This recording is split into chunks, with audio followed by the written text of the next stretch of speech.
அந்த காலத்தில் அண்ணாமலை ரெட்டியார்னு ஒருத்தர் இருந்தார். அவர் வெங்கனூர் அப்படிங்கிற கிராமத்தில் இருந்தார். அங்கேருந்து விருத்தாசலம் கோவிலுக்கு தவறாமல் போயிட்டு வந்துக்கிட்டு இருந்தார். இடையில் வெள்ளாறு, அதில் ஒரு சமயம் வெள்ளம் வந்துட்டுது. இவரால் போக முடியல. அதோட விளைவு வெங்கனூர்லேயே ஒரு கோவில் கட்டணும் அப்படின்னு முடிவு பண்ணார், சிவாலயம். அந்த சமயத்தில் வடநாட்டில் பஞ்சம். அதனால் அங்கே இருந்த பல சிற்பிகள் தென்னாட்டை நோக்கி வர ஆரம்பித்தாங்க. அவங்க வெங்கனூர் வழியாக வர்றது தெரிஞ்சதும் இவர் போய் பார்த்தார். இங்கே ஒரு கோவில் கட்டணும், அதுக்கு நீங்கள் உதவணும்னார். பஞ்ச காலத்தில் இப்படி ஒரு வாய்ப்பு கிடைச்சதில் அவங்களுக்கும் ரொம்ப மகிழ்ச்சி. உற்சாகத்தோடு ஒத்துக்கிட்டாங்க. ஆலய திருப்பணி ஆரம்பமாச்சு. அவங்களுக்கு வேண்டிய எல்லா வசதிகளையும் இவர் செஞ்சு கொடுத்தார். அவங்களுக்கு எந்த குறையும் இல்லாமல் பார்த்துக்கிட்டார். அது மட்டும் இல்லை, ஒவ்வொரு நாளும் அங்கே வருவார். உங்களுக்கு என்ன வேணும், எது வேணும்னு கேட்பார். ஏதாவது குறை இருந்தால் சொல்லுவாங்க, உடனே தீர்த்து வைப்பார். இவரும் கேட்பார், எந்த குறையாக இருந்தாலும் என்கிட்ட சொல்லுங்க அப்படின்னு சொல்லுவார். அதை தவிர இவராகவே கவனித்தும் அவங்களுக்கு என்னென்ன தேவைங்கிறத கண்டுபிடிச்சி அதையெல்லாம் கொடுத்துக்கிட்டு இருப்பார். என்ன தேவைன்னாலும் அதை நிறைவேற்றி வச்சுருவார். அந்த சிற்பிகளின் தலைவன் ஒருத்தன், அந்த ஆளுக்கு வெத்தலை பாக்கு போடுறது பழக்கம். இதை தெரிஞ்சுக்கிட்டு அதுக்காகவே ஒரு ஆளை ஏற்பாடு பண்ணார். வேணுங்கிறப்போலாம் நீ வெத்தலை சிவல் மடித்து கொடுக்க வேண்டியது உன் வேலை அப்படின்னு ஒருத்தனை ஏற்பாடு பண்ணிட்டார். இப்படியெல்லாம் செஞ்சதும் அவங்களுக்கும் ரொம்ப உற்சாகம். ரொம்ப பொறுப்பாக சிற்ப வேலைகளை செஞ்சுக்கிட்டு இருக்கிறாங்க. ஒரு நாள் என்னாச்சு தெரியுமா? அந்த சிற்பிகளின் தலைவன் ரொம்ப நுணுக்கமாக ஒரு வேலையை செஞ்சுக்கிட்டு இருக்கிறான். சாரம் போட்டு அது மேலே படுத்துக்கிட்டு அண்ணாந்து பார்த்து உச்சியில் நுணுக்கமான சிற்பங்களை உருவாக்கிக்கிட்டு இருக்கான். சிற்பியின் கவனம் செதறப்படாதுங்கிறதுனால இவர் மெதுவாக சத்தம் போடாமல் கிட்ட போய் நின்று அதை கவனிச்சிக்கிட்டு இருக்கிறார். அந்த சிற்பி வழக்கம் போல் வெத்தலை பாக்குக்காக இடது கையை கீழே நீட்டினான். அந்த சமயம் பார்த்து அவருக்கு தாம்பூலம் கொடுக்குறவன் அங்கே இல்லை, எங்கேயோ போயிருக்கிறான். அண்ணாமலை ரெட்டியார் என்ன பண்ணார் தெரியுமா? தனக்காக கொடுக்கப்பட்ட தாம்பூலத்தை வாங்கி சிற்பியின் கையில் கொடுக்குறார். அவன் வாங்கி போட்டுக்கிட்டான். இது என்ன இன்னைக்கு வெத்தலை சீவல் வேறு மாதிரி இருக்குது, வாசனை தாம்பூலமாக இருக்குது அப்படின்னு யோசனை பண்ணிவிட்டு கீழே திரும்பி பார்க்குறார். பார்த்தா ரெட்டியார் மறுபடியும் சிற்பி கை நீட்டும் பொழுது கொடுக்கறதுக்காக தாம்பூலத்தை மடித்து வாங்கி வச்சுக்கிட்டு தயாராக நிற்கிறார். சிற்பிக்கு அதிர்ச்சி. உடனே பொத்துன்னு கீழே குதிச்சான். ஐயா, என்ன இது நீங்களா அப்படின்னா. இவர் சொன்னார், நான் ஒன்றும் தப்பு பண்ணலையே, உன்னுடைய கை புண்ணியம் செஞ்ச கை, கோயில் கட்டுற கை, அந்த கைக்கு தாம்பூலம் கொடுக்கறதுல என்ன தப்பு அப்படின்னாராம். ஏற்கனவே பஞ்சத்தில் அடிபட்டு வந்த எங்களை நீங்கள் ஆதரித்ததே பெரிய விஷயம். இந்த செயல் என்னை ஒரு பெரிய கடனாளி ஆகிவிட்டுது. ஐயா, எங்களுக்கு உணவு உடை இதை மட்டும் நீங்கள் கொடுத்தா போதும், ஊதியம்னு எதுவும் வாங்க மாட்டோம் அப்படின்னு நானும். அந்த சிற்பி எவ்வளோ வற்புறுத்தியும் எதுவும் வாங்கிக்கலையாம். இந்த செய்தியை தமிழ் தாத்தா டாக்டர் ஊவேசா சொல்லியிருக்கிறார். அந்த காலத்தில் எப்படிப்பட்டவங்கெல்லாம் வாழ்ந்துருக்கிறாங்க பாருங்கள். இந்த காலத்தில் ஒருத்தர் கோவில் கட்டினார், வேலை செய்கிற எல்லாருக்கும் சாப்பாடு போடுவார்.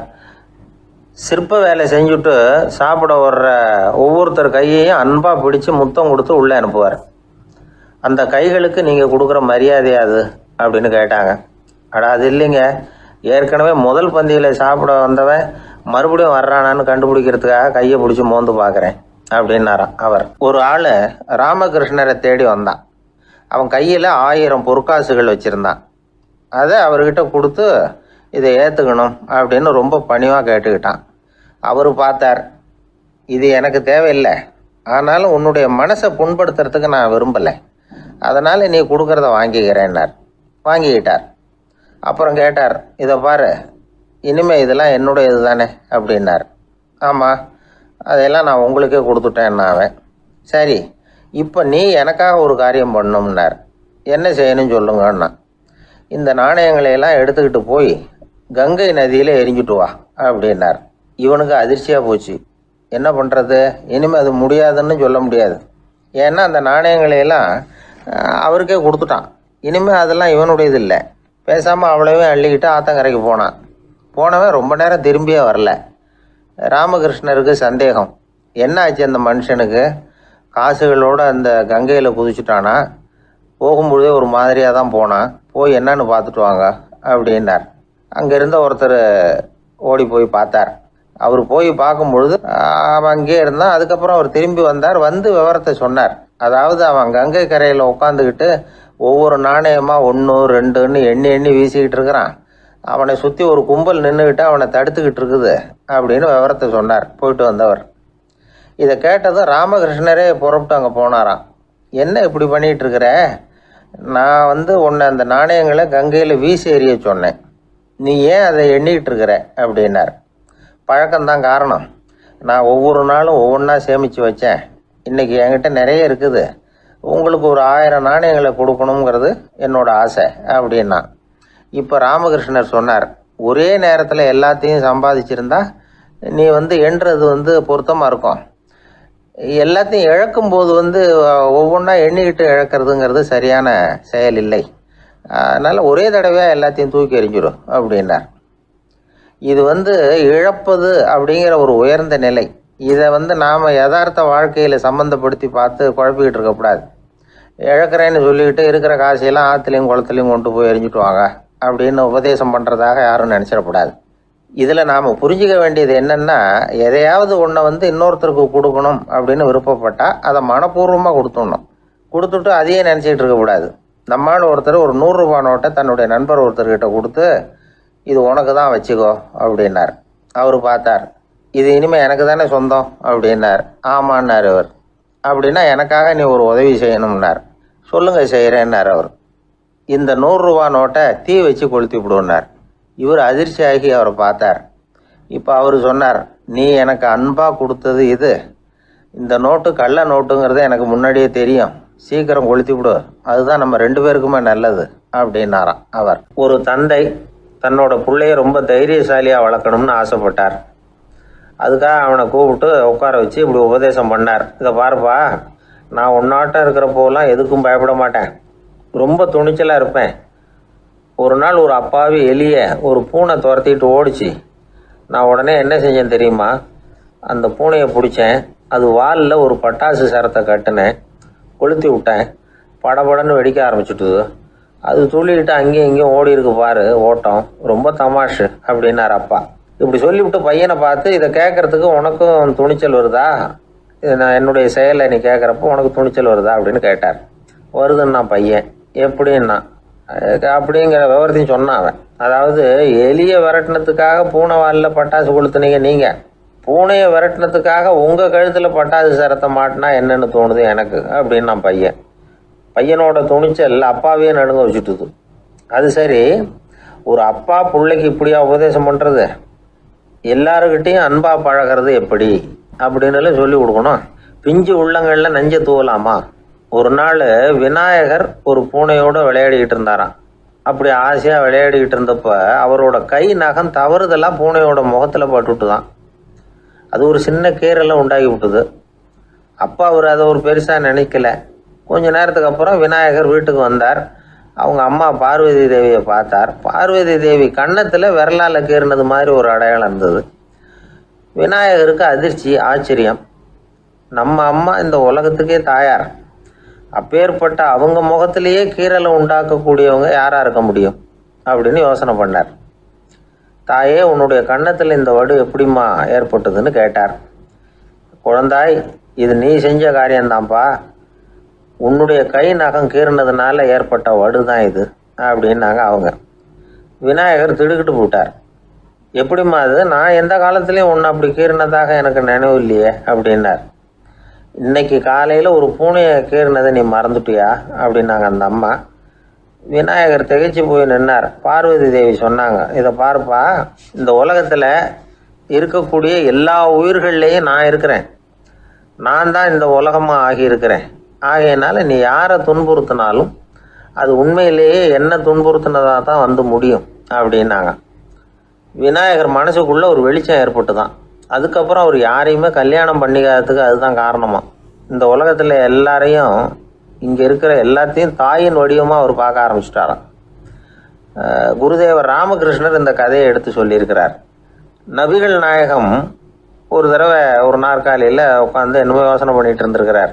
அப்போ அவரோட உடையில் ஒரு கீழ்ப்பகுதி தரையில் படிஞ்சு கிடந்திருக்குது. அங்கே விளையாடிக்கிட்டு இருந்த ஒரு பூனை அது மேலே படுத்து தூங்கி போயிடுச்சு. தொழுகை செய்ய வேண்டிய நேரம் வந்துட்டுது. நபிகள் நாயகம் எழுந்திருக்க பார்த்தார். அப்போ தான் பூனை தன்னோட உடை மேலே படுத்து தூங்கிட்டு இருக்கிறது கண்ணில் படுது. பூனையோட தூக்கத்தை கலைக்க விரும்பல அவர். தன்னுடைய சகோதரியை கூப்பிட்டார். ஒரு கத்திரிக்கோல் எடுத்துகிட்டு வர சொன்னார். பூனை படுத்திருந்த உடைப்பகுதி மட்டும் இருக்குல்ல, அதை மட்டும் அதோட கத்திரிச்சு விட்டுட்டு அதுக்கப்புறம் அவர் எழுந்திரிச்சு தொழுகைக்கு போனாராம். அதாவது பிற உயிர்கள்கிட்ட எப்படி அன்பு காட்டணுங்கிறத பெரியவங்க எவ்வளவோ விதத்தில் நமக்கு எடுத்து காட்டியிருக்கிறாங்க. இருந்தாலும் எத்தனை பேர் மனசில் அதெல்லாம் உரைச்சிருக்குது. நாமளும் நம்ம ட்ரெஸ்ஸு மேலே ஒரு பூனை படுத்திருந்தா ஒரு கத்திரிக்கோலை தான் தேடுவோம், எடுத்துக்கிட்டு வர சொல்லுவோம். துணியை வெட்டுறதுக்கு பதிலாக இல்லை அதோட வாழை வெட்டினா என்ன அப்படின்னு தோணும். ஒரு ஆள் ரொம்ப பிரியமாக ஒரு பூனையை ஆற்றுல குளிப்பாட்டிக்கிட்டு இருந்தானா. எப்படி? அந்த பூனையை ஆற்று தண்ணியில் அமுக்கி அமுக்கி குளிப்பாட்டிக்கிட்டு இருக்கிறான். அந்த வழியாக போன பெரியவர் ஒருத்தர் இதை பார்த்தார். இதை பார்ப்பா, பூனையை அது மாதிரி ஆற்று தண்ணியில் அமுக்கி குளிப்பாட்டாத, மூச்சு திணறி செத்து போடும் அப்படின்னு அட்வைஸ் பண்ணார். நீ போய் அவன் வேலையை பார்த்துக்கிட்டு, எனக்கு எல்லாம் தெரியும்னா இவன். சரின்னு அவர் போயிட்டார். கொஞ்ச நேரம் கழித்து அவரே அந்த வழியாக திரும்பி வந்துக்கிட்டு இருந்தார். ஆற்றுல பூனையை குளிப்பாட்டிக்கிட்டு இருந்தவன் அழுதுகிட்டு உட்காந்துருக்கிறான்.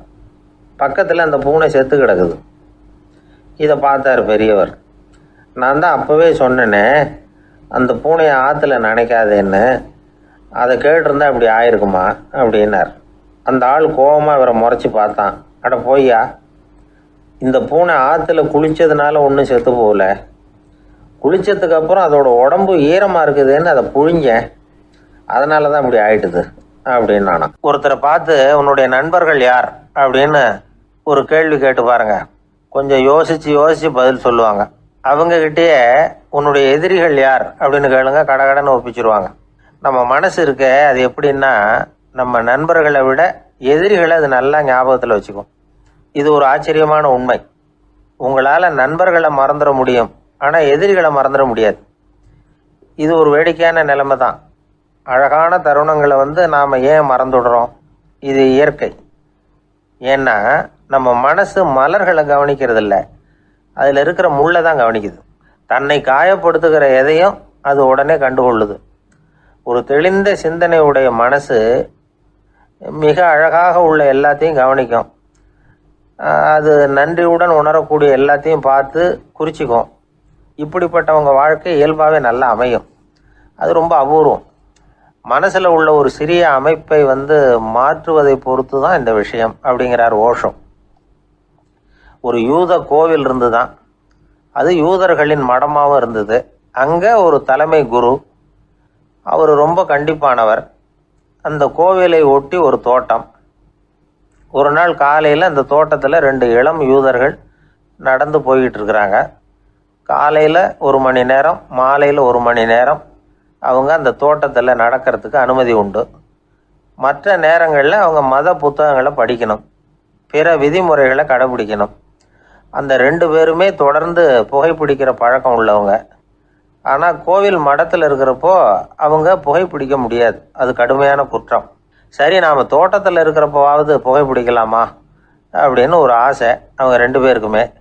இருந்தாலும் பயம். இப்படி கேட்டால் மத குரு என்ன சொல்லுவாரோ அல்லது என்ன செய்வாரோங்கிற பயம். இப்படியே கொஞ்ச நாள் ஆச்சு. ஒரு நாள் இந்த 2 பேரில் ஒருத்தன் ரொம்ப கலங்கி போய் அந்த கோவிலில் இருந்து வெளியில் வந்துக்கிட்டு இருந்தான். வந்தவன் நேராக தோட்டத்து பக்கம் போனான். அங்கே இன்னொருத்தன் ஆனந்தமாக புகை பிடிச்சிக்கிட்டு இருக்கிறான். அதை பார்த்து தான் இவனுக்கு அதிர்ச்சி. அட கடவுளே, என்ன இது, நீ கேட்காமலே ஆரம்பிச்சிட்டியா அப்படின்னா. இல்லை நான் கேட்டுவிட்டு தான் ஆரம்பிச்சிருக்கேன்னா அவன். அப்படியா, என்ன மனுஷன் இவர், நானும் தான் கேட்டேன், என்னை கண்ணாமுன்னான்னு திட்டி விட்டார். இது என்ன கோவிலா இல்லை நரகமா? உனக்கு புகை பிடிக்கணும்னு ஆசையாக இருந்தால் நரகத்துக்கு போகணும்னு சொல்லிவிட்டார். அது சரி, உன்னை மட்டும் எப்படி அனுமதிச்சார் அப்படின்னு கேட்டான் இவன். அவன் சிரிச்சுக்கிட்டே, நீ எப்படி கேட்ட சொல்லு அப்படின்னா. நாம் இந்த தோட்டத்துக்கு வர அனுமதிக்கப்பட்டிருக்கிறதே ஜபத்துக்காகத்தானே, அதனால் நான் ஜபம் சொல்லும் பொழுது புகை பிடிக்கலாமா அப்படின்னு கேட்டேன். அதுக்கு தான் அவர் சத்தம் போட்டு என்னை அடிக்கவே வந்துட்டார் அப்படின்னா இவன்.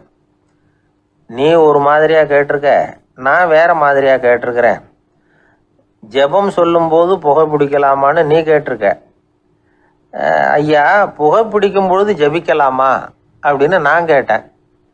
அதில் தப்பு ஒன்றும் இல்லை அப்படின்னு பதில் சொல்லிட்டார் அப்படின்னா. ஒரு சிறிய மாற்றம்தான் அது மிகப்பெரிய மாறுதலை ஏற்படுத்தி விட்டது. மனசு நல்ல விதமாக சிந்திக்க ஆரம்பிச்சுட்டுதுன்னா மகிழ்ச்சிக்கு பஞ்சம் இல்லை. ஒரு கஞ்சன் ஆற்றுல விழுந்துட்டான்.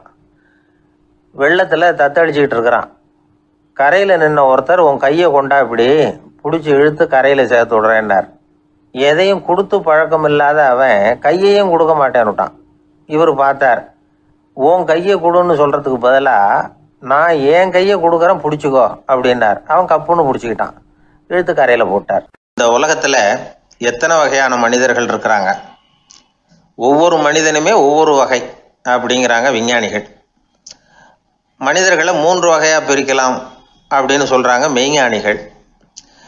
இவங்களை பற்றிலாம் ஏற்கனவே நாம் பேசியிருக்கிறோம். இப்போ டாக்டர் எட்வர்டு பேட்ச் அப்படிங்கிற நிபுணர் என்ன சொல்கிறார் தெரியுமா? மனிதர்களை 7 வகையாக பிரிக்கலாம்ங்கிறார். மனிதர்களின் மனநிலை அடிப்படையில் அவங்கள 7 விதமாக வகைப்படுத்துகிறார் அவர். சரி, அது என்ன 7 வகை? முதல் வகை என்னன்னா பயந்த குணம் உள்ளவங்க. சார் ரொம்ப பயந்த சுபாவம், வீட்டில் கூட வாயே திறக்க மாட்டார், சாப்பிட போகிறப்ப மட்டும்தான் கொஞ்சம் வாயை திறப்பார், அப்புறம் மூடிக்குவார் அப்படின்னு சில பேரை பற்றி நாம் பேசிக்கிறது உண்டு. இவங்கெல்லாம் இந்த வகை, அதாவது பயந்த குணம் உள்ளவர்கள் அப்படிங்கிற முதல் வகை. சரி, 2வது வகை என்னன்னா சஞ்சலப்படுகிறவர்கள், எதுக்கு எடுத்தாலும் கலக்கம் குழப்பம் இப்படியே காலம் தள்ளிட்டு இருப்பாங்க. பல பேர் பார்த்துருப்பீங்க, அவங்கெல்லாம் இந்த வகை. 3வது வகை என்னன்னா யதார்த்த உலகை மறந்து கற்பனை உலகத்திலேயே மிதக்கிறவங்க. இளைஞர்கள், கவிஞர்கள் இப்படி பல பேர் இருக்கிறாங்க. எப்போ பார்த்தாலும் கற்பனை உலகத்திலேயே மிதந்துக்கிட்டு இருப்பாங்க. கிட்டத்தில் போய் என்னங்க ஒரு மாதிரியாக இருக்கிறீங்க அப்படின்னு கேட்டு பாருங்கள், அவங்களெல்லாம் ஏதோ ஒரு அற்ப புழுவை பார்க்குறது மாதிரி அவங்கள பார்ப்பாங்க. அதுவும் அந்த வானத்து நிலாவை பாருங்கள், அது என்னை வா வான்னு கூப்பிடுது, எனக்கு சீக்கிரத்தில் ஒரு நாள் சிறகுகள் முளைக்கும், சிறகடித்து வானத்தில் பறந்து போவேன், அந்த செல்ல நிலாவை கொஞ்சிவிட்டு வருவேன், இப்படிலாம் பேசிக்கிட்டு இருப்பாங்க. கொஞ்சிறது அப்புறம் இருக்கட்டும், இப்போ கஞ்சிக்கு வழியே பாருப்பா அப்படின்னா அதை காதில் வாங்க மாட்டாங்க. நாம் ஏதோ இந்த உலகத்தை அனுபவிக்க தெரியாதவர்கள் மாதிரி நம்மளை அவங்க கவனிப்பாங்க. இப்படி ஒரு ரகம். 4வது வகை மனிதர்கள் எப்படின்னா, இவங்க தனிமை உணர்வு மிக்கவர்கள். இவங்க மற்றவங்களோட இயல்பாக நெருங்கி பழகிறதில்ல, தான் உண்டு தன்னுடைய வேலை உண்டுன்னு இருந்துட்டு போகிறவங்க. அடுத்த வீட்டில் இருக்கிறவர் யார் அப்படின்னு கேட்டால் கூட அடுத்த வீடுன்னு ஒன்று இருக்கா அப்படிங்கிறது மாதிரி நம்ம முகத்தை பார்ப்பாங்க. அவங்ககிட்ட மேற்கொண்டு நாம் என்னத்தை பேச முடியும்? இப்படி ஒரு வகை. 5வது வகை மனிதர்கள் எப்படின்னா, இவங்க மற்றவங்க செல்வாக்குக்கு உட்பட மறுப்பவர்கள். அடுத்தவங்களோட செல்வாக்குக்கு இவங்க ஆட்படுறதில்லை. நான் யார் தெரியுமான்னு கேட்டால் அதை தெரிஞ்சுட்டு எனக்கு என்ன ஆக போகுதும்பாங்க. இவங்கெல்லாம் அந்த ரகம். 6வது வகை மனிதர்கள் எப்பவும் எதுலேயும் பற்று இல்லாமல் இருக்கிறவங்க. இது ஒரு துறவு மனப்பான்மை. இயல்பாகவே சில பேர் இப்படி உண்டு, அவங்களுக்கு எதுலேயும் ஒரு ஈடுபாடு இருக்காது. அப்படிப்பட்டவங்கெல்லாம் 6வது வகை. 7வது வகை மனிதர்கள் மற்றவங்க கவலையை தன்னுடையதாக ஆக்கிக்கிட்டு கவலைப்படுறவங்க. இவங்கெல்லாம் மகாத்மாக்கள். தாம் வேறு அடுத்தவங்க வேறு அப்படிங்கிற எண்ணம் இவங்களுக்கு வர்றதில்லை. அதனால் அடுத்தவங்களுக்கு ஒரு துன்பம் வந்ததுன்னா இவங்களால சும்மா இருக்க முடியறதில்லை. ஆகக்கூடி இப்படி 7 விதமான மனிதர்களை அடையாளம் காட்டுறார் அந்த நிபுணர். இதில் நாம் எந்த வகையில் வர்றோம் அப்படிங்கிறத நாம் தான் அடையாளம் கண்டுபிடிக்கணும். எனக்கு தெரிஞ்ச ஒரு மனிதர் உண்டு, அவர் ஒரு வித்தியாசமான வகை. எதையும் நடைமுறை சாத்தியமாக சிந்திக்கிறவர். எப்பவும் அடுத்தவங்களும் நல்லா இருக்கணும், நாமும் நல்லா இருக்கணும் அப்படின்னு ஆசைப்படுறவர். அவருக்கு ஒரு சமயம் திடீர்னு உடம்பு சுகம் இல்லாமல் போயிட்டுது. டாக்டர்கிட்ட போனார், பணம் கொடுத்தார், வைத்தியம் பார்த்துக்கிட்டார். அவர் எழுதி கொடுத்த மருந்து சீட்டை வாங்கினார். ஒரு மருந்து கடைக்கு போனார், பணம் கொடுத்தார், மருந்து வாங்கினார். அதை எடுத்துகிட்டு வீட்டுக்கு வந்தார். அதுக்கப்புறம் அந்த மருந்து அவர் சாப்பிட்ணும்ல, சாப்பிடவே இல்லை, அப்படியே சும்மா வச்சுட்டார். அவரை பார்த்து கேட்டேன், ஏன் சார் இப்படி பண்ணுறீங்க, வீண் செலவு தானே இது, நீங்கள் ஏன் டாக்டர்கிட்ட போய் பணம் செலவு பண்ணினீங்கன்னு கேட்டேன். அவர் சொன்னார், டாக்டர் வாழணும் இல்லையா, அதனால தான் அப்படின்னார். சரி, அப்புறம் ஏன் மருந்து வாங்கினீங்க அப்படின்னு கேட்டேன். மருந்து கடைக்காரர் வாழணும் இல்லையா, அதனால தான் அப்படின்னார். சரி, அப்புறம் ஏன் வாங்கின மருந்து சாப்பிடாம வச்சுட்டீங்க அப்படின்னதுக்கு, நான் வாழணும் இல்லையா அதனால தான் அப்படின்னார். இவர் வாழ்க்கையை புரிஞ்சுக்கிட்டவர். இப்படி வாழ்க்கையை புரிந்து கொண்டு வாழ தெரிஞ்சுக்கணும். எந்த வகை மனிதர் நாம் அப்படிங்கிறத புரிஞ்சுக்கிட்டு வாழ்ந்தோம்னா வாழ்க்கையில் வெற்றி நிச்சயம். அது ஒரு புகைவண்டி நிலையம். அங்கே ஒருத்தர் காலார நடந்து வந்துக்கிட்டு இருந்தார். அவர் தன்னுடைய வீட்டில் உட்காந்து ரொம்ப நேரம் எழுதுவார். எழுதுகிற நேரம் போக மற்ற நேரங்களில் தம்முடைய சொந்த வயல்களில் வேலை பார்ப்பார். அது முடிஞ்சதும் என்ன பண்ணுவார்னா பக்கத்தில் இருக்கிற புகை வண்டி நிலையத்துக்கு போவார். அங்கே கொஞ்சம் நேரம் அப்படியே காலாரம் நடந்து வருவார். இது அவருடைய அன்றாட வழக்கம். அன்னைக்கும் அது மாதிரி தான் அவர் நடந்து வந்துக்கிட்டு இருக்கிறார்.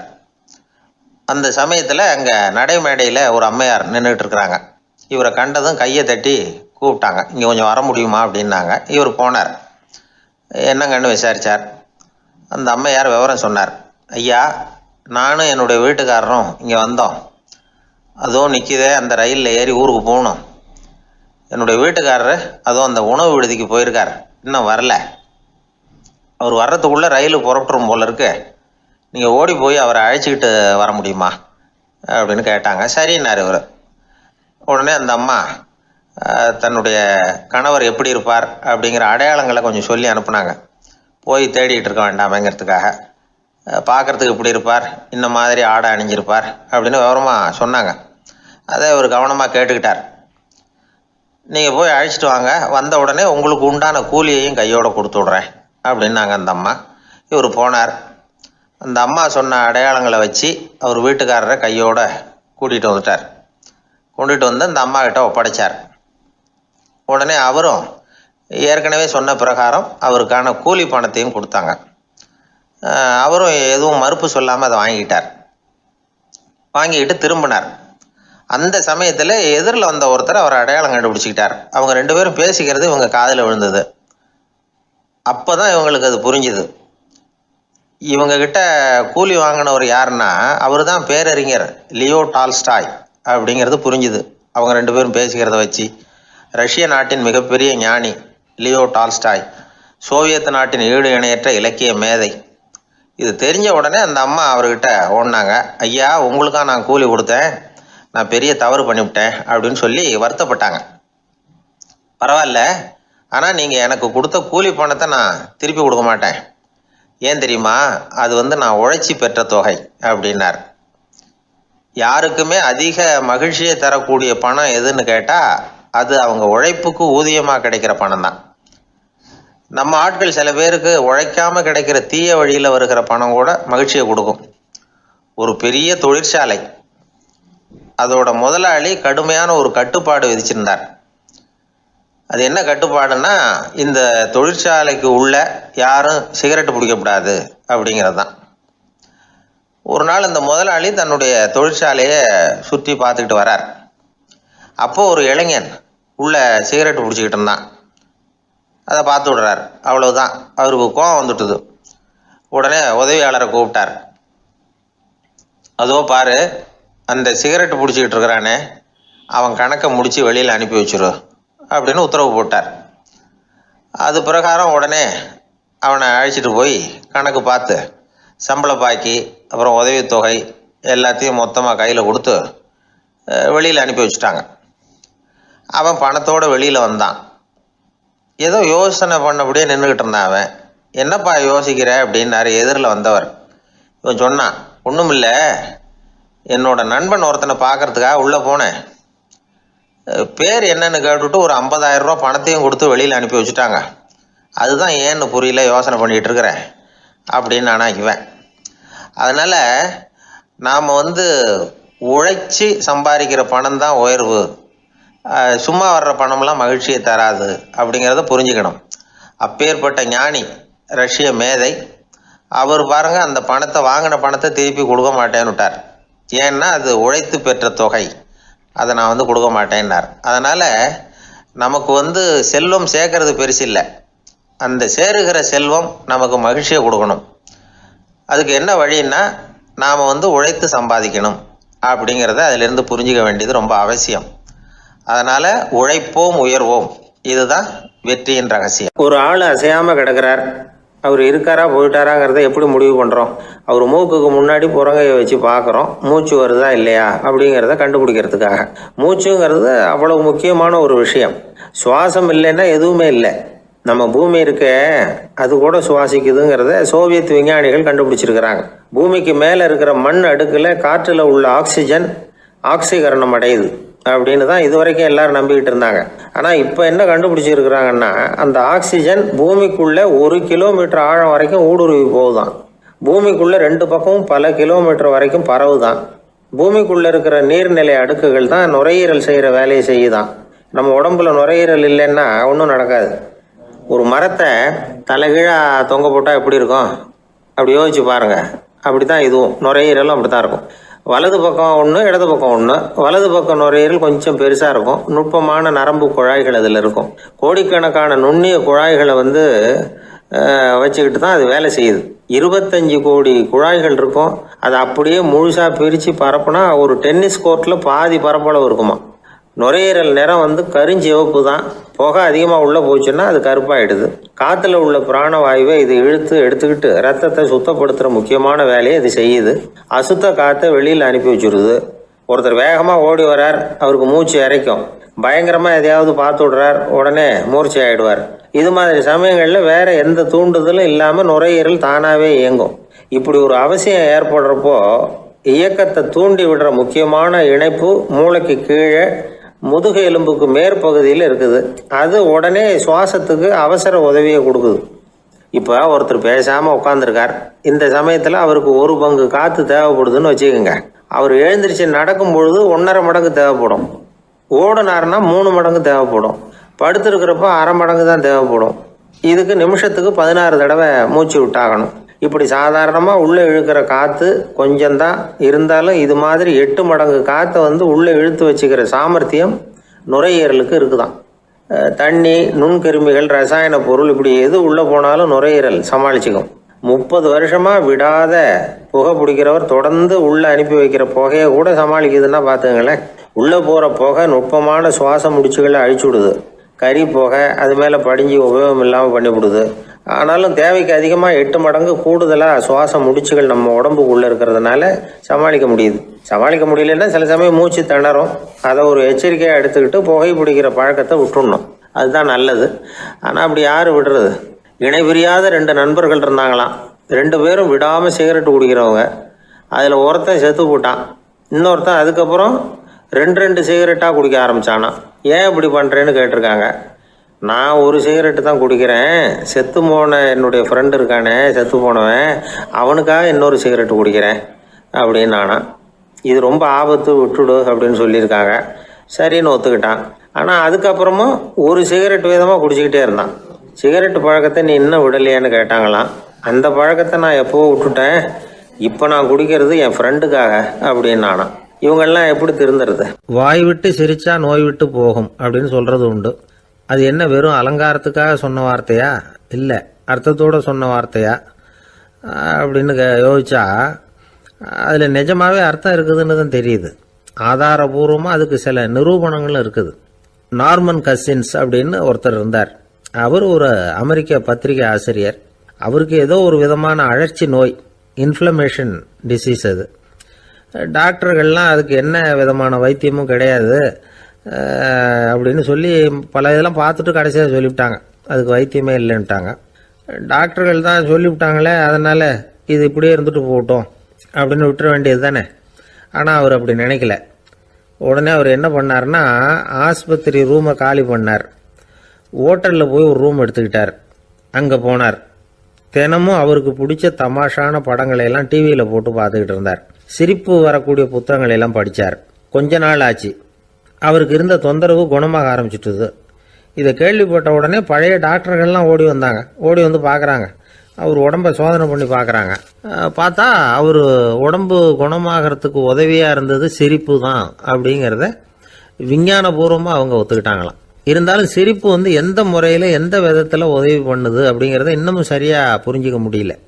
ஆனாலும் ஒரு சில விஷயங்கள் மட்டும் புரியுது. அது என்னன்னா, சிரிப்பு சுவாசத்தை மேம்படுத்துது, ரத்த அழுத்தத்தை குறைக்குது, உடம்பு குணமாகறதுக்கே உரிய சில ஹார்மோன்கள் அதிகமாக உருவாகி வர்றதுக்கு வழி செய்யுது. இந்த அளவுக்கு தான் சிரிப்போட செயல்பாட்டை நாம் புரிஞ்சிக்க முடியுது. இருந்தாலும் இதை பற்றி கண்டுபிடிக்க வேண்டியது இன்னமும் ஏராளமாக இருக்குது. அதையெல்லாம் விவரமாக கண்டுபிடிக்கிற வரைக்கும் நாம் காத்துக்கிட்டு இருக்க வேண்டியதில்லை. இப்போவே தாராளமாக சிரிக்கலாம். அதில் என்னத்துக்கு சிக்கணும்? காசா பணமா? சிரிப்புன்னா ஹாஹான்னு சத்தம் போட்டு சிரிச்சாதான் உடம்புக்கு நல்லதுன்னு இல்லை. லேசான புன்னகை கூட உடம்புக்கு நல்லது செய்யுமா. லேசாக புன்னகை பூத்தா அந்த சமயத்தில் நாம் எப்படி ஆகுது? நம்ம உடம்பு பூரா அமைதி அடையுதான். இதையும் ஆதாரபூர்வமாக கண்டுபிடிச்சி தான் சொல்கிறாங்க. எப்போவாவது மனசு சங்கடமாக இருக்கிறப்போ கொஞ்சம் முயற்சி பண்ணி முகத்தில் புன்னகையை கொண்டுகிட்டு வந்து பாருங்கள். அதோட சுகம் உங்களுக்கு அனுபவித்து பார்த்தா தான் தெரியும். கண்ணும் உதடும் மலரும் பொழுது இருக்கிற ஆனந்தமே ஆனந்தம் அப்படிங்கிறாங்க அனுபவித்து பார்த்தவங்க. வாழ்க்கையில் நாம் தமாஷா இருக்கணும்னா அதுக்கு சில வழிகளையும் அவங்க சொல்லி வச்சிருக்கிறாங்க. முதல்ல நீங்கள் உற்சாகமாக இருக்கிறவங்க கூடவே அதிகமாக பழகணும், அவங்க கூடவே அதிக நேரம் இருக்கிறது மாதிரி பார்த்துக்கணும். அழுது வடிகிறவங்ககிட்டயே இருக்கக்கூடாது, அவங்கள அவாய்டு பண்ணுங்க, அவங்கள விட்டு விலகி வந்துடுங்க. உங்கள் முன்னாடி இருக்கிறவர் எப்பவும் மூஞ்சியை தொங்க போட்டுக்கிட்டே இருக்கிறவராக இருந்தால் கொஞ்ச நாளில் உங்கள் முகமும் அப்படியே ஆகிடுமா, ஜாக்கிரதையாக இருக்கணுமா. ரெண்டாவது, எடுத்ததுக்கெல்லாம் சீரியஸ் ஆகிடக்கூடாது, எதையும் நிதானமாக யோசிக்கணும். அடுத்தவங்க நம்மளை மதிக்கணுங்கிறதுக்காக நாம் பகட்டாக நடந்துக்கிறதுக்கு ஆசைப்படக்கூடாது. உங்களுக்கு பிடிச்ச தமாஷான வீடியோ படங்கள், புத்தகங்கள் இதையெல்லாம் லிஸ்ட்டு போட்டுக்கிட்டு முடிஞ்ச அளவுக்கு வாங்கி சேர்த்து வீட்டுக்குள்ளேயே ஒரு லைப்ரரி உண்டாக்கிக்கலாம். ஒரு பெரிய பிஸ்னஸ்மேன், ரொம்ப வெற்றிகரமாக பிஸ்னஸ் பண்ணுறவராம். அவர் எப்படின்னா அடிக்கடி ரயிலில் பிரயாணம் பண்ணுறப்போ நியூஸ் பேப்பரை வச்சுக்கிட்டு ரொம்ப சுவாரஸ்யமாக படிச்சுக்கிட்டே போகிறான். நியூஸ் பேப்பரில் அப்படி என்ன சுவாரஸ்யமான விஷயம் அப்படின்னு எட்டி பார்த்தா அதுக்குள்ளே ஒரு காமிக் புஸ்தகத்தை வச்சுக்கிட்டு படிச்சுக்கிட்டு இருப்பாராம். என்னங்க அப்படின்னு கேட்டால், என் மனசு லேசாக இருக்கிறதுக்கு இது ரொம்ப உதவியாக இருக்குது அப்படின்னு பாரான். அது ஒரு பக்கம் இருக்கட்டும். சிரிப்புன்னா எல்லா விதமான தமாஷும் உடம்புக்கு நல்லதுன்னு நினச்சிடக்கூடாதான். ஜேம்ஸ் கரோல் அப்படிங்கிற அமெரிக்க உளவியல் நிபுணர் என்ன சொல்கிறார் தெரியுமா? அடுத்தவங்களை குறை சொல்கிறது, கேலி பண்ணுறது, நையாண்டி பண்ணுறது, இது மாதிரியான நகைச்சுவையெல்லாம் நல்லது செய்கிறது இல்லைங்கிறார் அவர். அடுத்தவங்களை தொந்தரவு பண்ணாத ஜோக்குகள் தான் எப்பவும் நல்லது. யாராவது ஜோக்கு சொன்னால் தாராளமாக சிரிக்கணும். ஒருத்தர் வந்தார், இன்னொருத்தரை கூட அழைச்சிக்கிட்டு என்கிட்ட காட்டினார். அவர் தன்னுடைய முகத்தை ரொம்ப சீரியஸாக வச்சுக்கிட்டு இருந்தார். என்னங்க விஷயம் அப்படின்னு விசாரித்தோம். வந்தவர் எங்களை பார்த்து சொன்னார், சார், இவர் கூட ஒரு பெரிய ப்ராப்ளம்னார். என்னன்னு, ஏதாவது ஒரு ஜோக்கு சொன்னால் உடனே சத்தம் போட்டு சிரிக்க ஆரம்பிச்சுடுறார் சார் அப்படின்னார். ஜோக்கை கேட்டுட்டு சிரிக்க ஆரம்பித்தா அது ப்ராப்ளம் இல்லையே அப்படின்னு சொன்னோம். சிரிக்க ஆரம்பிக்கிறது ப்ராப்ளம் இல்லை சார், ஆனால் அப்படி ஆரம்பிக்கிற சிரிப்பை அதுக்கப்புறம் நிறுத்தவே மாட்டேங்கிறார். நாள் கணக்கில் அது பாட்டு போயிட்டுருக்கு, அதுதான் ப்ராப்ளம் அப்படின்னார் அவர். ஒரு ஊரில் ஒரு மன்னர் இருந்தார். அவர் பக்கத்து தேசத்து மேலே படையெடுக்கணும்னு நினச்சிக்கிட்டு இருந்தார். அதையும் தன்னுடைய நாட்டோட சேர்த்துக்கணுங்கிற ஆசை. எப்போ படையெடுக்கலாம்னு யோசிச்சுக்கிட்டு இருந்தார். இப்படி யோசிச்சுக்கிட்டு இருந்த சமயத்தில் ஒரு பெரியவர் அவரை தேடிக்கிட்டு வந்தார். அவர் அடிக்கடி வருவார், அவர்கிட்ட பேசிக்கிட்டு இருப்பார். இப்போவும் அப்படி தான் வந்தார். என்ன மன்னா யோசனைன்னாரு. இவர் தன்னுடைய யோசனையை சொன்னார். இந்த சமயத்தில் மன்னருக்கு தாகம் எடுத்தது, தண்ணி குடிக்கணும் போல இருந்தது. உடனே அங்கே இருந்த ஒரு அரண்மனை பணியாளரை கூப்பிட்டார். போய் கொஞ்சம் தண்ணி கொண்டு வாப்பா அப்படின்னார். அந்த பணியாளர் போனார், ஒரு கோலையில் தண்ணி கொண்டு வந்தார். ராஜா கிட்ட நீட்டினார். ராஜா அதை வாங்கி குடிக்கிறதுக்காக வாய்கிட்ட கொண்டுட்டு போனார். அந்த நேரம் பார்த்து, மன்னா கொஞ்சம் பொறுங்கன்னார் இந்த பெரியவர். ஆவலோடு குடிக்க போன மன்னர் அப்படியே நிறுத்திக்கிட்டு பெரியவரை பார்த்தார். இப்போ அந்த பெரியவர் சொன்னார், மன்னா, இப்போ உங்களை விட வலிமை உள்ள ஒரு சக்தி உங்களுக்கு தண்ணி கொடுக்க மறுத்துடுதுன்னு வைங்க, உங்களை குடிக்க விடாமல் தடுத்துடுது அப்படின்னா, இப்போ இந்த ஒரு கோவலை தண்ணீரை என்ன விலை கொடுத்து வாங்குவீங்க அப்படின்னு கேட்டார். இப்போ எனக்கு இருக்கிற தாகத்துக்கு என்னுடைய அரசாங்கத்தில் பாதியையாவது கொடுத்து இந்த தண்ணியை வாங்கறதுக்கு தயங்க மாட்டேன்னார் அவர். சரி, இப்போ அந்த தண்ணியை குடிங்கன்னார் பெரியவர். மன்னர் ஆவலோடு அந்த தண்ணியை குடிச்சு முடித்தார். அதுக்கப்புறம் கொஞ்ச நேரம் தன்னுடைய படையெடுப்பை பற்றி சொல்லிக்கிட்டு இருந்தார். கொஞ்ச நேரம் கழித்து மறுபடியும் இந்த பெரியவர் கேட்டார், மன்னா, இப்போ நீங்கள் ஒரு கோவலை தண்ணீரை குடிச்சு முடிச்சுட்டீங்க. இப்போ அந்த தண்ணீர் உங்கள் உடம்பை விட்டு வெளியில் வரக்கூடிய பாதை அடப்பட்டு போச்சு அப்படின்னு வச்சுக்கோங்க, அதை வெளியேற்றுவதற்காக நீங்கள் எவ்வளவு செலவழிப்பீங்க அப்படின்னு கேட்டார். மன்னர் யோசனை பண்ணார். அப்படி ஒரு நிலைமை ஏற்பட்டு போச்சுன்னா என்னுடைய அரசாங்கம் பூராவையும் அதுக்கு ஈடாக தர்றதுக்கு கூட தயங்க மாட்டேன்னார். இப்போ அந்த பெரியவர் சொன்னார், எந்த அரசாங்கத்தின் மதிப்பு ஒரு கோவலை தண்ணீர் அளவுக்கு கூட இல்லையோ அந்த அரசாங்கத்தை அடையணுங்கிற பேராசையில் மனிதர்கள் தங்களுடைய சகோதரர்கள் கூடவே சண்டை போட்டுக்கிறாங்களே, அதில் ஏதாவது அர்த்தம் இருக்குதா அப்படின்னாராம். மன்னருக்கு இப்போ தான் அர்த்தம் புரிஞ்சுதான். மனசில் தெளிவு உண்டாச்சு. தன் மனசுக்குள்ளே உண்டான வெறியை விரட்டி அடிச்சு விட்டார். அதுக்கப்புறம் நிம்மதியாக ஆட்சி புரிஞ்சார். இப்படி ஒரு கதை. உயிருக்கு என்ன விலை கொஞ்சம் யோசனை பண்ணி பாருங்கள். ஆனால் அது இப்போ எவ்வளோ மலிவாக போயிட்டுது, அதையும் யோசனை பண்ணி பாருங்களேன். ஆசை பேராசையாக மாறுது, அப்புறம் அது வெறியாக ஆகுது, அதுக்கப்புறம் பைத்தியம் முடியுது. இந்த காலத்து மனிதர்களுக்கு 2 விதமான பைத்தியம் பிடிச்சிருக்கிறதாக ஒரு பெரியவர் சொல்றார். ஒன்று பணம், இன்னொன்று அதிகாரம். இதெல்லாம் எவ்வளவு காலத்துக்கு நீடிக்கும்? ஒரு சர்வாதிகார நாட்டில் 3 பேர் ஜெயிலில் இருட்டு அறையில் பேசிக்கிட்டு இருக்கிறாங்க. நீ எப்படி இந்த ஜெயிலுக்கு வந்த அப்படின்னு ஒருத்தர் கேட்டாராம். இந்த நாட்டு ராஜாவை ஆதரித்து நான் பிரச்சாரம் பண்ணினேன், அதனால் கூட்டத்தில் தகராறு வந்துட்டுது, கலவரமாக போச்சு, அதுக்கு நான் தான் காரணம்னு அரெஸ்ட் பண்ணி இங்கே கொண்டாந்து போட்டாங்க அப்படின்னாராம் அவர். சரி, நீ எப்படி இங்கே வந்த அப்படின்னு இன்னொருத்தரை பார்த்து கேட்டிருக்கார். நான் இந்த நாட்டு ராஜாவை எதிர்த்து பிரச்சாரம் பண்ணேன், அதனால் கலவரம், அரெஸ்ட் பண்ணி கொண்டாந்து போட்டாங்கன்னார். சரிப்பா, நீ எப்படி எங்கே வந்த அப்படின்னு 3வது ஆளை பார்த்து இவங்க கேட்டாங்களாம். இதுக்கு அந்த ஆள் மெதுவாக வெளிச்சத்துக்கு வந்து நான் தான் இந்த நாட்டு ராஜா அப்படின்னாராம். ஒரு நண்பர் ஆனந்தமாக சிகரெட் பிடிச்சிக்கிட்டு இருந்தார். இந்த பழக்கத்தை விட்டுவிடுங்களேன் அப்படின்னு சொல்லி பார்த்தோம். விட்டுடலாம்னு தான் பார்க்குறேன், ஆனால் முடியலையேன்னார். மனசு வச்சா எல்லாம் முடியும் அப்படின்னோம். அவர் கொஞ்ச நேரம் யோசனை பண்ணார். அப்புறம் சொன்னார், சரி சார், இதுதான் நான் பிடிக்கிற கடைசி சிகரெட் அப்படின்னு சொல்லி ரொம்ப அழுத்தமாக புகையை உள்ளுக்கு இழுத்தார். அதுக்கப்புறம் அந்த துண்டு சிகரெட்டை வீசி எறிஞ்சுட்டார். ஒருத்தர் இது மாதிரி தீர்மானம் பண்ணி தன்னுடைய கடைசி சிகரெட்டை தூக்கி எறிஞ்சுட்டாருன்னா அது ஒரு பெரிய விஷயம்தான். அதுக்கு பிறகு அவர் உடம்புல படிப்படியாக என்னென்ன மாற்றங்கள் நடக்கும் அப்படிங்கிறத பற்றி ஒரு விவர பட்டியலே வெளியிட்டிருக்கிறாங்க. அது என்ன விவரம் தெரியுமா? ஒருத்தர் புகைப்பிடிக்கிற பழக்கத்தை நிறுத்துறாருன்னு வச்சுங்க. அப்படி அவர் நிறுத்தின 20 நிமிடங்களுக்குள்ள உயர் ரத்த அழுத்தம், உடல் வெப்பம், நாடி துடிப்பு இதெல்லாம் சரியான நிலைமைக்கு வந்துடுதான். 8 மணி நேரத்துக்குள்ள இந்த ஸ்மோக்கர்ஸ் பிரீத் அப்படிங்கிற தன்மை மறைஞ்சிருதான். ரத்தத்தில் உள்ள கார்பன் மோனாக்சைடு அளவு குறையுதான், ஆக்சிஜன் அளவு கூடுதான், சரியான அளவுக்கு வந்துடுதான். ஒருத்தர் கடைசி சிகரெட்டை தூக்கி எறிஞ்சுட்டார்னா 24 மணி நேரத்துக்குள்ள மாரடைப்பு ஏற்படுறதுக்கான வாய்ப்பு குறைஞ்சுடுதான். 48 மணி நேரத்துக்குள்ள உணர்வு நரம்புகளின் முனைப்பகுதிகள் மறுபடியும் ஒன்று சேர்ந்துருதான். அதனால நாக்கு சுவை உணர்வு, மூக்கின் முகரும் சக்தி இதெல்லாம் மேம்படுதான், நல்ல நிலைமைக்கு வந்துடுதான். சிகரெட்டை நிறுத்தின 3 நாளுக்குள்ள மூச்சு விடுறது சுலபமாயிடுதான். இப்படி அவங்க பட்டியல் நிறைய சொல்றாங்க. 2 அல்லது 3 மாசத்துக்குள்ள என்ன ஆகும் தெரியுமா? ரத்த ஓட்டம் மேம்படுது, நடக்கிறது சுலபமாயிடுது. நுரையீரல் கொள்ளளவு 30% அதிகரிக்குது. 1லிருந்து 9 மாசத்துக்குள்ள சுவாச குறைபாடுகள் நீங்குது. நுரையீரலில் இருக்கக்கூடிய இந்த அசுத்தம் வடிகட்டும் திசுக்கள் சரியா வேலை செய்ய ஆரம்பிச்சிருது. 1 வருஷத்துக்குள்ள இந்த இதய அழுத்த நோய்க்கான வாய்ப்பு பாதியா குறைஞ்சிருது. இந்த சிகரெட்டை நிறுத்தின 5 வருஷத்துக்குள்ள ஒரு நாளைக்கு 1 பாக்கெட் சிகரெட் பிடிக்கிறவர்களில் நுரையீரல் புற்றுநோயினால சாகிறவர்கள் எண்ணிக்கை பாதியா குறைஞ்சிருது. புற்றுநோய் செல்கள் சீரமைக்கப்படுது. ஆக ஒருத்தர் புகைக்கிறத விட்டுணும்னு தீர்மானம் பண்ணி தன் கையில் இருக்கிற சிகரெட்டை இதுதான் கடைசின்னு சொல்லி தூக்கி எறிஞ்சுட்டா அதுக்கப்புறம் படிப்படியா இவ்வளவு நன்மைகளும் மாற்றங்களும் ஏற்படுறதாக இந்த அமெரிக்கன் கேன்சர் சொசைட்டி தெரிவிச்சிருக்குது. அதனால புகைப்பழக்கம் உள்ளவங்க இதையெல்லாம் கொஞ்சம் யோசிச்சு பார்த்து அந்த பழக்கத்தை விட்டு விடுறது ரொம்ப நல்லது. ஆனால் அதையெல்லாம் நாம சொன்னா யாரு கேட்குறாங்க? என்னுடைய நண்பர் ஒருத்தர் புகைப்பழக்கம் உள்ளவர், அவர் என்கிட்ட சொன்னார், சார், சிகரெட் பிடிக்கிற பழக்கத்தை விட்டு விடுறது என்னை பொறுத்த வரைக்கும் ஒன்றும் பெரிய கஷ்டமான செயல் இல்லை, அது ரொம்ப சுலபம் அப்படின்னார். எப்படி சொல்றீங்கன்னு கேட்டேன்.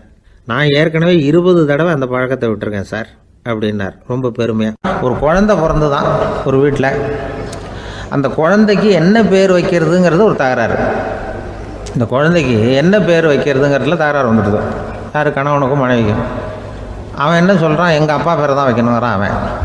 இந்த அம்மா என்ன சொல்லுது, இல்லை எங்க அப்பா பேரை தான் வைக்கணும் அப்படிங்குது. காலையிலேருந்து சண்டை, தகராறு. எதிர்த்த வீட்டுக்காரன் பார்த்தான், இது என்ன காலையிலேருந்து எதிர்த்த வீட்டில் தகராறு நடக்குது, என்னன்னு போய் கேட்டிருக்கான். என்னம்மா உங்களுக்கு உள்ள தகராறு, காலையிலேருந்து பார்த்தேன் அப்படின்னா. ஒன்றும் இல்லைம்மா, எங்கள் குழந்தைக்கு பேர் வைக்கிறதுல எங்களுக்கு உள்ள ஒத்து போக முடியல. நான் எங்கள் அப்பா பேரை வைக்கணுங்கிறேன், அந்த அம்மா அவங்க அப்பா பேரை வைக்கணுங்குது. அதுதான் எங்களால் குடும்பத்தில் ஒரு நிம்மதி இல்லாமல் இருக்கிறோம், தகராறு பண்ணிகிட்ருக்கோம் அப்படின்னு நானா. அப்போ எதிர்த்த வீட்டுக்காரன் சொல்லியிருக்கான், எதிர்த்த வீட்டுக்காரன்னு நான் எதுக்கு இருக்கிறேன், நான் பஞ்சாயத்து பண்ணி வைக்கிறேன். உங்களுக்குள்ள என்ன இது பேர் தானே வைக்கணும், ஏன்ப்பா உங்கள் அப்பா பேர் என்ன அப்படின்னு அவனை கேட்டிருக்கான். எங்கள் அப்பா பேர் சீனிவாசன் அப்படின்ட்டுருக்கான். இந்த அம்மாவை உங்கள் அப்பா பேர் என்னம்மா, கிருஷ்ணன் அப்படின்னு சொல்லி. இவன் யோசிச்சு பார்த்தான், குழந்தைக்கு சீனிவாச கோபாலகிருஷ்ணன் பேர் வைங்க போங்க அப்படின்ட்டு போயிட்டான். ஏற்ற விட்டுக்கு தீர்த்து வச்சுட்டு போயிட்டான். போனதுக்கப்புறம் இவங்க 2 பேரும் பேசிக்கிட்டாங்க. சரி, இந்த சீனிவாசன் சரி, கிருஷ்ணன் சரி, நடுவில் கோபாலம் யார் அப்படின்னு சொல்லி அவனை போய் இழுத்துட்டு வந்தான். எழுத்து வீட்டில் போய் அது யாரா, அது இங்கே வா, அது யாரா கோபால, அது எங்கள் அப்பா பேர். நீ அதை மட்டும் எதுக்கு விட்டு வைக்கிற, அதையும் சேர்த்து வச்சுட்டு போடான்னு. அதாவது குடும்பத்தில் வந்து ஒரு கணவனும் மனைவியும் ஒரு சின்ன விஷயத்தில் கூட ஒத்து போகலைன்னா இப்படி தான் ஏற்று விட்டுக்காரன் பஞ்சாயத்துக்கு வருவான். கோபாலன்னு வந்து குறுக்க வருவான் ஒருத்தன். அப்படி அந்த அனுசரிப்புங்கிறது குடும்பத்தில் ரொம்ப அவசியம். கணவனும் மனைவி அது ஒன்றுக்கு மேலே இந்த கல்யாணம் பண்ணிக்கிறாங்க, அது ரொம்ப அவஸ்தை. ஒருவனுக்கு ஒருத்திங்கிறது நம்ம இதெல்லாம் சொல்கிறது. ஒன்றுக்கு மேற்பட்ட திருமணங்கள் வந்து சங்கடத்தில் தான் கொண்டு வந்து விடும். நிறைய சொல்லுவாங்க. உலகத்திலேயே ஒரு பெரிய இது என்ன தெரியுங்களா, இயற்கை வந்து நிர்ணயம் பண்ணுது. இப்போ வந்து நம்ம சில பேருக்கு எனக்கு பொம்பளை பிள்ளை வேண்டாம் ஆம்பளை பிள்ளை வேண்டான்னு சொல்லி இந்த ஸ்கேன் பண்ணி என்னென்னோ பண்ணிகிட்டு இருக்கிறாங்கல்ல. ஆனால் இயற்கை வந்து அந்த 50-50 ரேஷியோவை அது வந்து மெயின்டைன் பண்ணிகிட்ருக்கு. இந்த உலகத்தில் ஒரு அதிசயமான உண்மை என்னென்னா 116 ஆம்பளை பிள்ளை பிறந்தா 100 பொம்பளை பிள்ளை பிறகுதான். உலக அளவில் 116 ஆம்பளை பிள்ளை பிறந்தா 100 பொம்பளை பிள்ளை பிறகுது. இது எதுக்கு 16 அதிகமாக பிறகுதுன்னா, அந்த வாலிப வயசு அடையிறதுக்குள்ளே 16 செத்து போகுது. 16 அங்கங்கே ஓடுறது கொஞ்சம் முரட்டுத்தனமாக போகிறதுனால செத்து போகுது. அந்த 50-50 இந்த ஒருத்தருக்கு ஒருத்தங்கிற ரேஷியோவை இயற்கை வந்து மெயின்டைன் பண்ணிகிட்டு இருக்கு. அது ஒரு பெரிய அதிசயம். அதை விட பெரிய அதிசயம் என்னென்னா, இந்த உலக யுத்தம் நடந்ததில்ல, முதல் உலக யுத்தம், 2வது யுத்தம், அப்போ பார்த்துருக்குறாங்க, கணக்கு எடுத்துருக்குறாங்க. அந்த யுத்தம் முடிஞ்ச பிறகு 116 ஆம்பளை பிள்ளைக்கு பதிலாக 160 170 பிறக்க ஆரம்பிச்சுதான். 100 பெண் குழந்தைக்கு 170 180 ஆண் குழந்தை. இது எதுக்குன்னா, அந்த போரில் செத்து போகுதில்ல ஆம்பளை பிள்ளைகள், அதை ஈடுகட்டுறதுக்காக அதிகமாக பிறக்க ஆரம்பிச்சிருக்கு. அந்த அளவுக்கு வந்து இயற்கை வந்து ஒரு பெரிய ரேஷியோவை மெயின்டைன் பண்ணுது. அதாவது ஒருவனுக்கு ஒருத்திங்கிறத அது சொல்லிகிட்டு இருக்கு. புறாவெல்லாம் வளர்த்திங்கன்னா, நான் கூட புறா வளர்த்துருக்குறேன் ஊரில். புறா வளர்த்திங்கன்னா ஒரு தடவைக்கு 2 முட்டை தான் விடும் ஒரு வீட்டுக்கு. அந்த 2 முட்டையும் குஞ்சு பறிச்சுன்னா அதில் ஒன்று வந்து ஆணாக இருக்கும், ஒன்று பொண்ணாக இருக்கும். அது எந்த முட்டை ஆண் எந்த முட்டை பெண்ணுங்கிறத இயற்கை நிர்ணயம் பண்ணுது. அதை வந்து நம்ம மாற்றவே முடியாது. ரெண்டையும் அந்த பெண்ணாவோ 2 ஆணாவோ மாற்ற முடியாது நம்ம. அதனால் அந்த இயற்கையை புரிஞ்சுக்கிட்டு நாம் நடந்துக்கணும். அதனால தான் ஒரு கணவன் ஒரு மனைவி, அதான் ஒருத்தருக்கு ஒருத்தங்கிறது. ஒன்றுக்கு மேலேனா சங்கடம் தான். ஒரு பஸ்ஸில் வந்து ரெண்டு பெண்கள் வந்துக்கிட்டு இருந்தாங்களாம். பஸ்ஸு பிரயாணம். 2 பெண்கள் வந்து பக்கத்தில் உட்காந்துருக்காங்க. அந்த கண்டக்டரை கூப்பிட்ருக்காங்க, இங்கே வாயா அப்படின்னு அந்த ஒரு அம்மா கூப்பிட்ருக்கு. என்னம்மா அப்படின்ட்டுருக்கார். வந்து இந்த ஜன்னலை திறந்து விட்டு போ அப்படின்னு. சரின்னு அதுக்கு பக்கத்தில் இருந்த ஜன்னலை திறந்து விட்டு அவர் போயிட்டார். பக்கத்தில் இருந்தம்மா உடனே இங்கே வாயா மறுபடியும் வாயான்னு கூப்பிட்ருக்கு. வந்து என்ன இந்த ஜன்னலை மூடி விட்டு போ அப்படின்ட்டுருக்கு. மூடி விட்டு போனார். மறுபடியும் அந்த முன்னாடி கூப்பிட்டது வாமா வாயான்னு மறுபடியும் கண்டக்டரை கூப்பிட்டு, என்ன இந்த பார், இந்த ஜன்னலை வந்து நீ மூடி வச்சின்னா நான் மூச்சு திணறி செத்து போடுவேன். அப்புறம் உடனே பக்கத்தில் இருந்தம்மா தபாரியா அந்த அம்மா பேச்சை கேட்டுட்டு நீ திறந்து வச்சின்னா நான் குளிர் தாங்காமல் செத்து போடுவேன் அப்படின்ட்டு அவர் தலையை பிச்சுக்கிறார் கண்டக்டர். என்னடா பெரிய ரொம்ப போச்சேன்னு, கொஞ்சம் தூரம் பிரயாணம், இதில் கூட அட்ஜஸ்ட் பண்ணி போகக்கூடாதா அப்படின்னு. அப்போ அந்த பஸ்ஸில் பின்னாடி ஒருத்தன் கடைசி சீட்டில் வெயில் தாங்காமல் சட்டையெல்லாம் கட்டி போட்டுட்டு ஒரு கிராமத்து ஆள் பீடி குடிச்சிட்டு வரான். அவர் கூப்பிட்ருக்கான் அந்த ஆள், அந்த கண்டக்டர் இங்கே வாயா அங்கே என்ன தகராறு அப்படின்னு. அந்த எதிர்த்து வீட்டுக்காரன் வந்தானே முன்னாடி பஞ்சாயத்துக்கு, அது மாதிரி கண்டக்டர் இங்கே வாயா, அவன் ஏன் நீ என்ன சொல்ல போகிற அப்படின்ட்டு வந்திருக்கான். சட்டையெல்லாம் கேட்டு போட்டு பீடி குடிக்கிறான். பீடி புகையை ஊதி விட்டு அங்கே என்ன தகராறு அப்படின்னு கேட்டிருக்கான். ஒன்றும் இல்லையா, அந்த அம்மா வந்து ஜன்னலை திறந்தா செத்து போவேங்கிறது, இந்த அம்மா ஜன்னலை மூடுனா செத்து போவேங்கிறது, நான் என்னையா பண்ணுறது ஒரு ஆள், இதுக்கு ஏன் கவலைப்படுறேன், நான் சொல்கிறத கேள்வி, நான் தீர்த்து வைக்கிறேன் பிரச்சனையை அப்படின்னு சொல்லிவிட்டு பீடியை எடுத்துக்கிட்டு புகையை ஊதிவிட்டு சொன்னானா, கொஞ்ச நேரம் அந்த ஜன்னலை மூடி வை, அந்த அம்மா செத்து போவோம், அப்புறம் திறந்து வை, இந்த அம்மா செத்து போவோம், நாம் நிம்மதியாக போகலாம் அப்படின்னு சொல்லிட்டு பீடி குடிக்க ஆரம்பிச்சிட்டான். அவருக்கு கோவம் வந்துட்டுது கண்டக்டருக்கு. உனக்கு என்ன நீ பாட்டுக்கு சொல்லிட்டு போடுவ, அந்த 2 அம்மாவும் செத்து போச்சுன்னா அவங்க வீட்டுக்காரனுக்கெல்லாம் யார் பதில் சொல்கிறது அப்படின்னா, கவலையே படாத, 2 பேருக்கும் நான் தான் வீட்டுக்காரன். அதனால தான் அந்த யோசனையை சொன்னேன் அவங்ககிட்ட. அப்புறம் இதுதான் இந்த ஒன்றுக்கு மேலே போச்சுன்னா அது இயற்கைக்கு விரோதம், இப்படிலாம் ஆகும். அதனால தான் அவன் அவ்வளவு ஒன்றுமே வேண்டான்ட்டு கடைசி பெஞ்சு இதில் போய் சீட்டில் உட்காந்துக்கிட்டான். அப்படி அது இயற்கையை புரிஞ்சுக்கிட்டு வாழணுங்கிறது முக்கியம். குடும்பத்தில் வந்து கணவனுடைய பங்கு என்ன, மனைவியினுடைய பங்கு, குழந்தை குட்டிகள்லாம் சொல்லுவாங்க. அப்படி இருக்கணும். கணவன்கிறவனுக்கு நிறைய சகிப்புத்தன்மை தேவைப்படுது. இதில் ஒரு பெரிய நீதிபதி இருந்தார் சென்னையில், உண்மையாக நடந்தது. சென்னையில் ரொம்ப காலத்துக்கு முன்னாடி காந்தி இருந்த காலத்தில் சென்னையில் ஒரு நீதிபதி, அவர் ஒரு நாள் நீதி கோர்ட்லாம் விட்டு ரொம்ப கஷ்டப்பட்டு ராத்திரி சும்மா போய் உடனே வீட்டுக்கு வரல, கோர்ட்டினுடைய நடவடிக்கை முடிஞ்சு வீட்டுக்கு வராமல் போய் எங்கெங்கேயோ போய் சுற்றிவிட்டு இப்போ அந்த நண்பர்களோடு அப்படி உல்லாசமாக அப்படி கொண்டாடிவிட்டு நடுராத்திரிக்கு வந்திருக்கிறாரு வீட்டுக்கு 1 மணிக்கு. அப்போ அந்த வயசான அம்மா வாசல்லையே காத்துக்கிட்டு இருக்கு. உள்ளே போச்சு நீதிபதி இன்னும் வந்து சேரலேன்னு வாசல்லையே நின்றுட்டு இருந்துதான். அப்போ அது வந்த உடனே பலார்னு அரைஞ்சி விட்டாங்களாம் அந்த அம்மா. ஏன்டா அவ்வளோ தூரம் எங்கே போனேன்? என்ன தான் நீதிபதியாக இருந்தாலும் அவங்களுக்கு உள்ள தானே. பலார்னு அரைஞ்சி விட்டாங்க. உடனே அவர் கலங்கி போய் அழுதாராம். மறுநாள் கேட்டிருக்காங்க அந்த பக்கத்தில் இருந்தவங்க, ஏன் நீ வந்து பெரிய நீதிபதி, பெரிய பதவியில் இருக்க, அதனால் உன்னை அவங்க அம்மா அடிச்சிட்டாங்கன்னு அழுதியா அப்படின்னு கேட்டாங்களாம். அப்போ அவர் சொன்னாராம் நீதிபதி, இல்லை நான் வந்து இது மாதிரி எங்கள் அம்மாக்கிட்ட அடிக்கடி அடி வாங்குவேன். எப்போதும் அவங்க அடிக்கிற அடி பலமாக விழும். இப்போ அவங்க அடித்தது எனக்கு வலிக்கவே இல்லை. அந்த அளவுக்கு அவங்களுக்கு வயசாகிட்டுதே, பலம் குறைஞ்சிட்டுதேன்னு நினச்சி அழுதேன் அப்படின்னு இருக்காராம். அதுதான் புள்ள அம்மா பேரில் உள்ள பாசங்கிறது. இதே போல் நான் சொன்னது மாதிரி முன்னாடி இவர் ஒரு இறைநேச செல்வர் ஒருத்தர் இருந்தார். ஒரு அம்மா வந்து எனக்கு அப்பா தண்ணி கொடுப்பா அப்படின்ட்டு படுக்கையில் இருந்த அம்மா. இவர் ஏதோ படிச்சுக்கிட்டு இருந்தவர், ஒரு சின்ன இளைஞர்.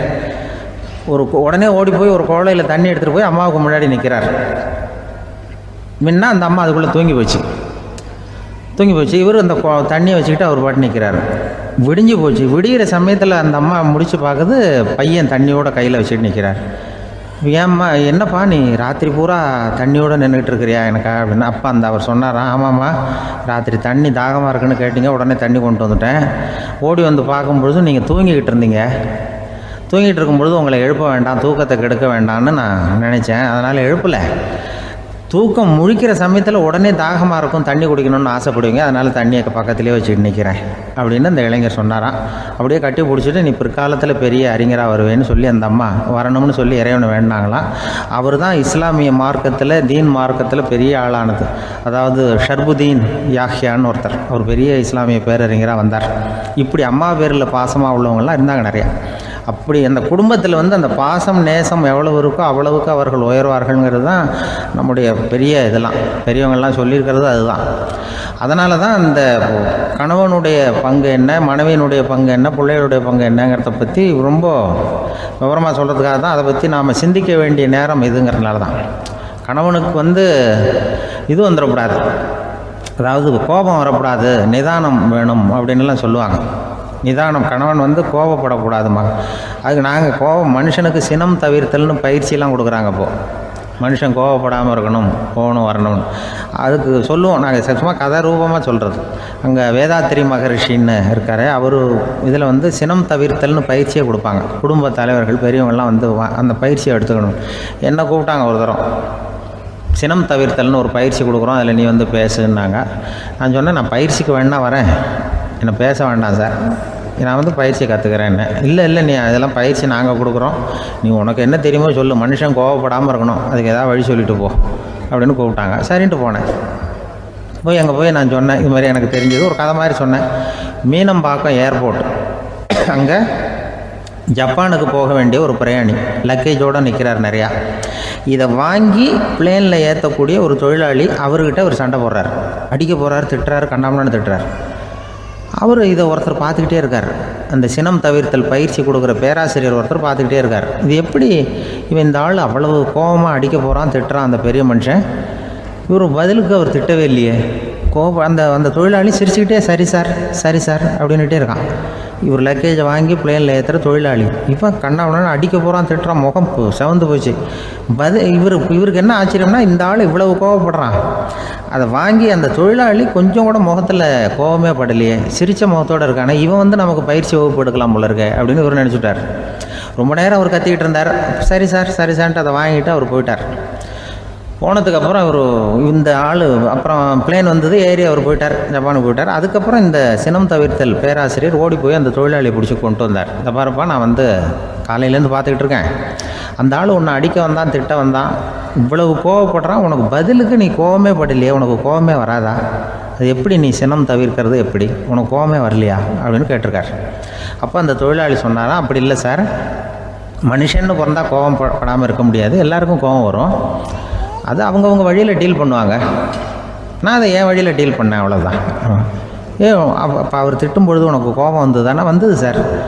அப்போ அது எப்படி டீல் பண்ணேன்னு கேட்டிருக்காரு. அப்போ இவன் சொன்னான், ஒன்றும் இல்லை சார், அந்த அந்த பிரயாணி வந்து இப்போ ஜப்பானுக்கு போயிட்டுருக்கார், அவர் லக்கேஜெலாம் அமெரிக்கா போயிட்டுருக்கு.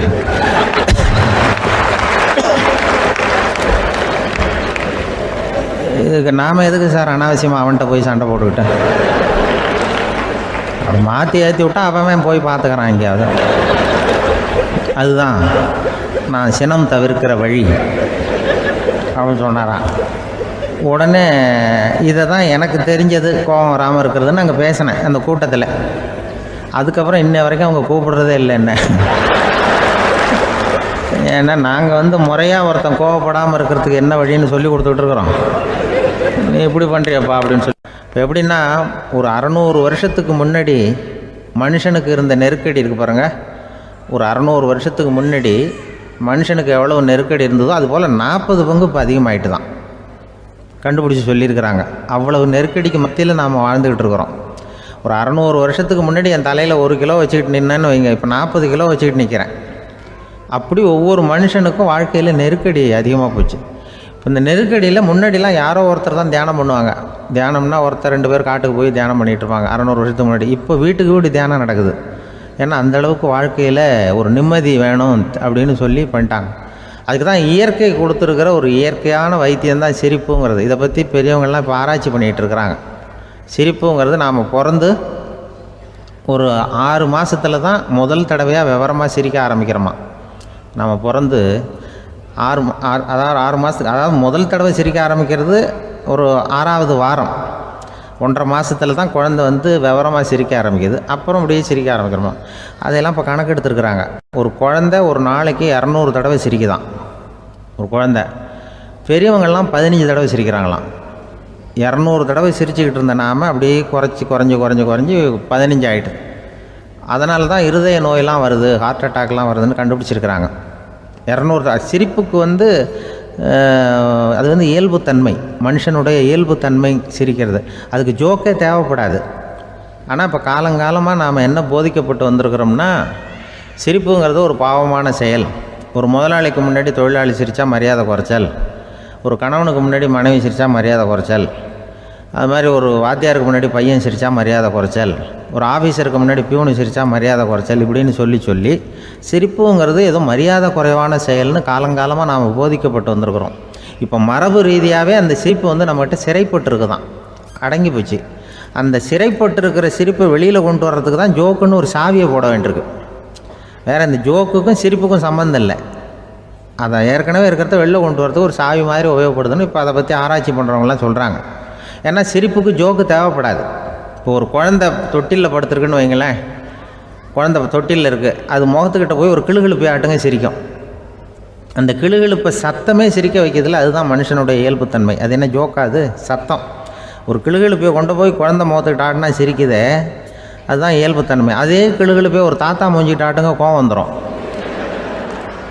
அடிக்க வருவார். என்னடா விளையாட்டு இது அப்படிமாரு.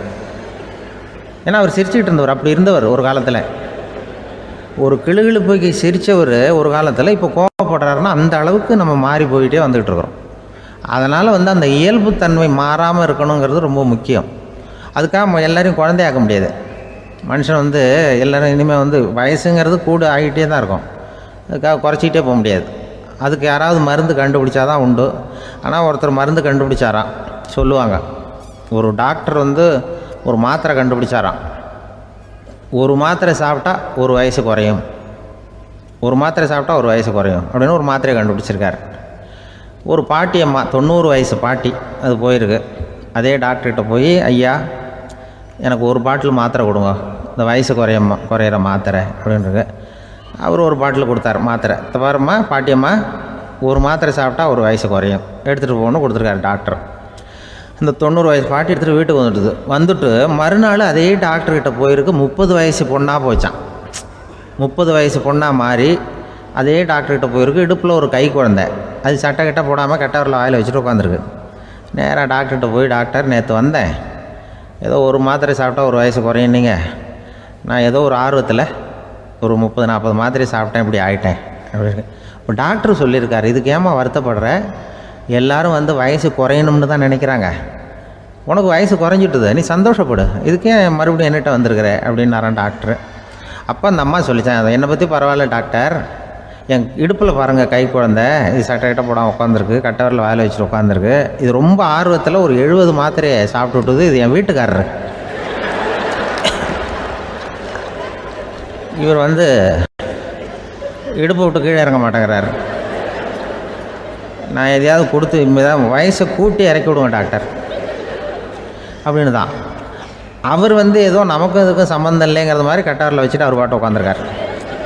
ஏதோ நமக்கு இந்த உலகமே இல்லை, நமக்கு சம்மந்தம் இல்லைங்கிற மாதிரி உட்காந்துருக்கார். இப்படியே நான் தூக்கிட்டு எங்கே அலையிறது இதை அப்படின்னு தான். அதனால் வயசை குறைக்கிறது இயற்கைக்கு விரோதமாக நாம் பண்ண முடியாது. ஆனால் இந்த இயல்பு தன்மை மாறாமல் வச்சுக்கலாம். குழந்தை மாதிரி மாற முடியாதே தவிர அந்த குழந்தை தன்மையோடு வாழறதுக்கு கற்றுக்கணும்.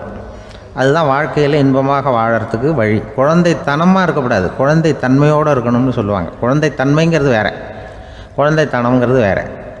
அப்படி ஒரு மாத்திரை கண்டுபிடிச்சிட்டா இப்போ யாராவது ஒருத்தவங்க இடுப்பில் குழந்தைய தூக்கிட்டு போனால் போய் கேட்கணும், ஏம்மா இது ஏன் வீட்டுக்காரரா உன் குழந்தையா அப்படின்னு கேட்டு அதுக்கப்புறம் அவருக்கு வணக்கம் சொல்லணும்.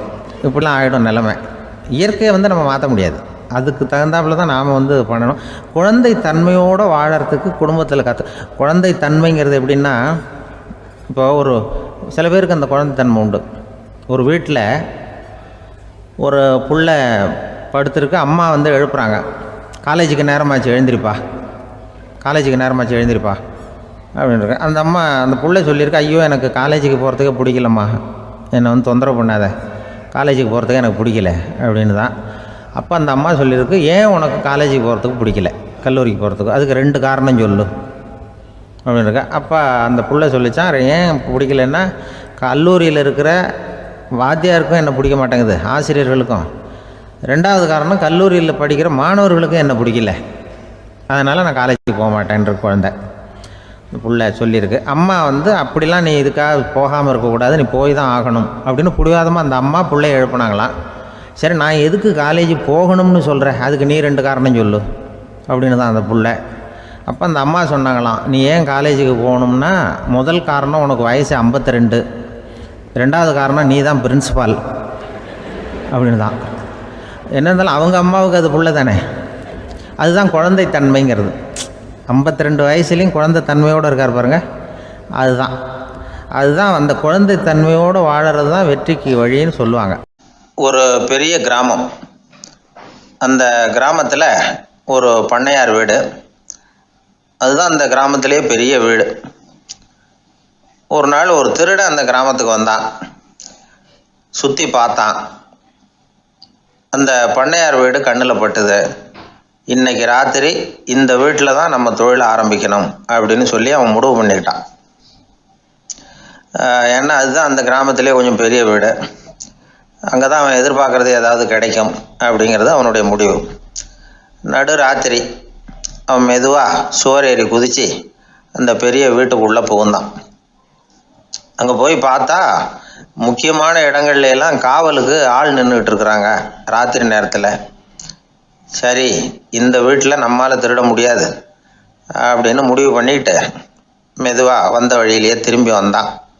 அந்த சமயத்தில் காலில் ஏதோ தட்டுப்பட்டுது. என்னது அப்படின்னு சொல்லி குனிஞ்சு பார்த்தா அங்கே ஒரு பெரிய வெங்காய மூட்டை அடுக்கி வச்சிருக்கிறாங்க. சரி, வந்ததுக்கு வெறுங்கையோடு திரும்ப வேண்டாமே அப்படின்னு சொல்லி கையில் இருந்த ஒரு பெரிய பை நிறைய அதை அள்ளி போட்டுக்கிட்டான். வெங்காயத்தை போட்டுக்கிட்டு புறப்படுற சமயத்தில் கப்புன்னு கழுத்தில் ஒரு கை விழுந்தது. ஆள் மாட்டிக்கிட்டான். அதாவது காவலாளிகள் அவனை பிடிச்சி வச்சுக்கிட்டாங்க. மறுநாள் காலையில் அந்த திருடனை பண்ணையார் முன்னாடி கொண்டுட்டு போய் நிறுத்தினாங்க. ஐயா, இந்த ஆள் ராத்திரி நம்ம வீட்டில் திருடுறதுக்காக வந்தான், வெங்காயத்தை அள்ளிட்டு புறப்படுறப்போ மாட்டிக்கிட்டான் அப்படின்னாங்க. அவர் பார்த்தார், என்னப்பா இவங்க சொல்கிறது உண்மைதானான்னு கேட்டார். ஆமான்னு ஒத்துக்கிட்டான் அந்த ஆள். பண்ணையார் அதுக்கப்புறம் கொஞ்சம் யோசனை பண்ணார். அப்புறமா தீர்ப்பு வழங்கினார். இதை பாருப்பா, நீ இங்கே திருட வந்தது குற்றம், அதுக்காக நீ 100 ரூபாய் அபராதம் செலுத்தணும், அல்லது 100 கசையடிகள் வாங்கணும். அதுவும் இல்லைன்னா நீயே திருடுன அவ்வளவு வெங்காயத்தையும் பச்சையா என் கண் முன்னாடியே சாப்பிட்டுடணும். இதில் எந்த தண்டனையை ஏற்றுக்கிறது அப்படிங்கிறத பற்றி நீயே யோசனை பண்ணி முடிவு எடுத்துக்கலாம் அப்படின்னு சொல்லிவிட்டார். அதாவது இவனே முடிவு பண்ணிக்க வேண்டியது, 100 ரூபா பணம் கட்டுறியா, இல்லது சாட்டை அடி வாங்குறியா, அல்லது வெங்காயத்தை சாப்பிட்றியா, இதுதான் அவர் கொடுத்தது, நீயே முடிவு பண்ணி சொல்லுன்னு விட்டார். திருடன் கொஞ்சம் நேரம் யோசனை பண்ணி பார்த்தான். அவனுக்கு இருக்கிறதுலே ரொம்ப சுலபமாக தெரிஞ்சது இந்த வெங்காயத்தையே சாப்பிட்டுட்றேன்ட்டான். ஐயா, நான் இந்த வெங்காயத்தையே சாப்பிட்டுட்றேன், அதுதான் எனக்கு கொஞ்சம் சுலபமாக தெரியுதுன்னா சரின்னு விட்டார் பண்ணையார். அப்படியே எல்லாத்தையும் கொண்டு கொட்டினாங்க. ஒவ்வொன்றா எடுத்து சாப்பிட ஆரம்பித்தான். கொஞ்ச நேரம் சுவாரஸ்யமாக சாப்பிட்டான். அதுக்கப்புறம் வாய் எரிய ஆரம்பிச்சுட்டுது. கண்ணு ரெண்டும் செவந்து போச்சு. கண்ணில் இருந்து தார தாரையாக கண்ணீர் வழிய ஆரம்பிச்சுட்டுது. ஒரே எரிச்சல். அவனால் தாக்கு பிடிக்க முடியல. வெங்காயம் பாதி கூட தீரல. பார்த்தான், சரி இது நமக்கு சரிப்பட்டு வராது அப்படின்னு முடிவு பண்ணிட்டான். ஐயா, என்னை மன்னிச்சுக்கோங்க, இது என்னால் முடியாது போல இருக்கு, பேசாமல் எனக்கு 100 சாட்டை அடியே கொடுத்துருங்க அப்படின்னா. அவரும் சரின்னார். சாட்டை அடி விழ ஆரம்பிச்சிது. அதுவும் ஆரம்பத்தில் ஒரு மாதிரியாக இருந்தது. ஒரு 60 அடிகள் விழுற வரைக்கும் தாங்கினான். அதுக்கு மேலே அவனால் முடியல, தாக்கு பிடிக்க முடியல. ஐயா, என்னை மன்னிச்சுக்கோங்க அப்படின்னு மறுபடியும் பண்ணையார் காலில் விழுந்தான். ஐயா, இதுவும் எனக்கு சரிப்பட்டு வராது போல இருக்கு, பேசாமல் 100 ரூபா அபராதமே கட்டிவிட்றேன் அப்படின்னா. அதே மாதிரி பணத்தை எடுத்து கொடுத்துட்டு அவன் பாட்டுக்கு போனான். இப்படி ஒரு கதை உண்டு. இந்த கதையை உலக புகழ்பெற்ற மனோதத்துவ மேதை எம் ஸ்காட் பெக் ஒரு உதாரணமாக எடுத்து சொல்கிறார். எதுக்காக அவர் எடுத்து சொல்கிறாருன்னா, இந்த முடிவெடுக்கும் திறன் அப்படிங்கிறத விளக்கிறதுக்காக. வாழ்க்கையில் முடிவெடுக்கிற திறன் நம்ம ஒவ்வொருத்தருக்கும் ரொம்ப அவசியம். எந்த சந்தர்ப்பத்தில் எப்படி முடிவெடுக்கிறோம் அப்படிங்கிறத வச்சு தான் நம்ம வாழ்க்கை அமையும். எவ்வளவு தான் பணம் இருந்தாலும் சரி, எவ்வளவு தான் படிச்சிருந்தாலும் சரி, இந்த முடிவெடுக்கிற திறன் சரியா இல்லைன்னா வாழ்க்கையில் பல சறுக்கல்களை சந்திக்க வேண்டியிருக்கும். நாம் முடிவுகள் எடுத்தால் அந்த முடிவுகளால் ஏற்படக்கூடிய விளைவுகளுக்கு நாம் பொறுப்பு ஏற்க வேண்டியிருக்குமே அப்படிங்கிற பயத்தினால முடிவெடுக்கிற அதிகாரத்தை பல சமயங்களில் நாம் மற்றவங்களுக்கு தாரவாத்து கொடுத்துட்றோம். நாமே முடிவெடுக்கக்கூடிய திறமையை வளர்த்துக்கிறது தான் ரொம்ப முக்கியம். ஒருத்தர் சொன்னார், சார், சின்ன சின்ன பிரச்சனைகள்ல எல்லாம் எங்கள் வீட்டில் என் மனைவி முடிவு எடுக்க விட்டுருவேன், பெரிய பிரச்சனைகள்ல எல்லாம் நான் தான் முடிவெடுப்பேன் அப்படின்னார். பரவாயில்லையே அப்படின்னு சொல்லி, சின்ன சின்ன பிரச்சனைகள்னா எதுங்க அப்படின்னு கேட்டேன். ஒன்றும் இல்லை, இந்த வீட்டு வருமானத்தை பெருக்கிறது எப்படி, வீட்டு செலவை சரி கட்டுறது எப்படி, வீட்டு செலவுக்கு வாங்கியிருக்கிற கடனை அடைக்கிறது எப்படி, இதெல்லாம் சின்ன சின்ன பிரச்சனைகள், என் மனைவிகிட்ட முடிவெடுக்கிற விஷயத்தை விட்டுருவேன்னார். பெரிய பிரச்சனை தான் நான் எடுத்துக்குவேன்னார். அப்படின்னா பெரிய பிரச்சனைன்னா எது சார் அப்படின்னு கேட்டேன். அது என்னென்னா, இந்த உலக பொருளாதாரத்தை மேம்படுத்துறது எப்படி, 21ஆம் நூற்றாண்டில் என்னென்ன சவால்களை சந்திக்க வேண்டியிருக்கும் உலகம், இதெல்லாம் நான் பார்த்துக்குவேன் அப்படின்னார். பாருங்கள், இது பிரச்சனைகள்லேருந்து தப்பிக்கிற வழி. அதனால் வாழ்க்கையில் பிரச்சனைகளை சந்திக்கிறதுக்கு தயங்கப்படாது. அதே மாதிரி சரியான நேரத்தில் சரியான முடிவு எடுக்கிறதுக்கு நாம் கற்றுக்கணும். அது ரொம்ப முக்கியம். ஒரு ரயில் போய்கிட்டு இருக்கு. அதில் ஒரு பெரியவர் பிரயாணம் பண்ணிகிட்டு இருக்கிறார். எதிரில் ஒரு பெரிய அதிகாரி, ஐஏஎஸ் ஆஃபீஸர் உட்காந்துருக்கிறார். 2 பேருக்கும் முன்ன பின்ன அறிமுகம் இல்லை. அவர் வேற யாரோ, இவர் வேற யாரோ. ஒரே ரயிலில் பிரயாணம் பண்ணிகிட்டு இருக்கிறாங்க. அதுவும் எதிர்த்த இருக்கையில். ஏதோ ஒரு நகரத்தில் வண்டி நின்றுது. 2 பேரும் கீழே இறங்கினாங்க. பெரியவர் ஒரு ட்ரங்கு பெட்டியோட கீழே இறங்கினார். அந்த அதிகாரி கையில் ஒரு சின்ன பெட்டி. அவர் அந்த சின்ன பெட்டியை கீழே வச்சுட்டு கூலி கூலின்னு கத்திக்கிட்டு இருந்தார். இந்த பெரியவர் பார்த்தார். ஐயா, இந்த பெட்டி மட்டும்தானா, இல்லை இன்னும் ஏதாவது இருக்குதா அப்படின்னு விசாரித்தார். இப்போ அதிகாரி சொன்னார், இல்லைங்க, இது மட்டும்தான் அப்படின்னு சொன்னார். இதுக்கு என்னத்துக்காக கூலி ஆள், நானே எடுத்துக்கிட்டு வரேனே, வாங்க அப்படின்னு சொல்லி அந்த பெட்டியை இந்த பெரியவர் கையில் எடுத்துக்கிட்டார். எடுத்ததும் 2 பேரும் பேசிக்கிட்டே நடந்து வராங்க.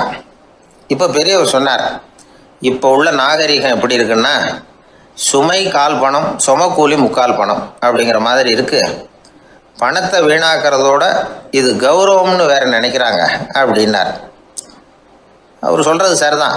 10 ரூபாய் மதிப்புள்ள ஒரு சுமையை 30 ரூபா கொடுத்து தூக்கிட்டு போவோம். நாமே அதை தூக்கினா நமக்கு கௌரவ குறைச்சல் அப்படின்னு நினைப்போம். இதுதான் நம்ம நிலைமை. ஆனால் அந்த பெரியவர் என்ன சொன்னார் தெரியுமா? நீங்கள் எங்கே போகணுமோ அது வரைக்கும் நானே இதை எடுத்துகிட்டு வரேன் அப்படின்னார். அந்த அதிகாரி பக்கத்தில் உள்ள ஒரு ஹோட்டல் வரைக்கும் போனார். பெரியவரும் அங்கே கொண்டுட்டு போய் பெட்டியை வச்சார்.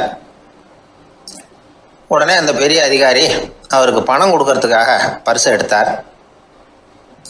உடனே இவர், ஐயா எனக்கு கூலி எதுவும் வேணாம், உங்களுக்கு சேவை செய்கிறது என்னுடைய கடமை, நான் இந்த சேவையை செய்தது பணத்துக்காக இல்லை அன்புக்காக அப்படின்னு சொல்லிவிட்டார். அதுக்கப்புறம் அவர் நன்றின்னார். 2 பேரும் பிரிஞ்சுட்டாங்க. இது முடிஞ்சது. அன்னைக்கு சாயந்தரம் அங்கே ஒரு பெரிய கூட்டம் நடக்குது. இந்த அதிகாரியும் அந்த கூட்டத்துக்கு போகிறார். மக்கள் கூட்டம் ரொம்ப அதிகம். அதனால் இந்த அதிகாரியும் ஒரு ஓரமாக உட்காந்துக்கிட்டார். அப்புறம் கொஞ்ச நேரத்தில் இந்த முக்கிய விருந்தினர் பேசுகிறதுக்காக வரார் மேடைக்கு. மேடையில் இருந்த பெரியவங்கள்லாம் எழுந்திரிச்சு நின்று அவருக்கு மாலை போட்டு மரியாதை செய்கிறாங்க. எங்கேயோ ஒரு மூலையில் உட்காந்துருந்தார் அதிகாரி. அவர் இதை கவனித்தார். அவருக்கு ரொம்ப ஆச்சரியம், அதிர்ச்சி. ஏன்னா அங்கே பேச வந்த முக்கிய விருந்தினர் வேற யாரும் இல்லை, இன்னைக்கு காலையில் இவர் பெட்டியை தூக்கிட்டு வந்தார் பெரியவர், அவர் தான்.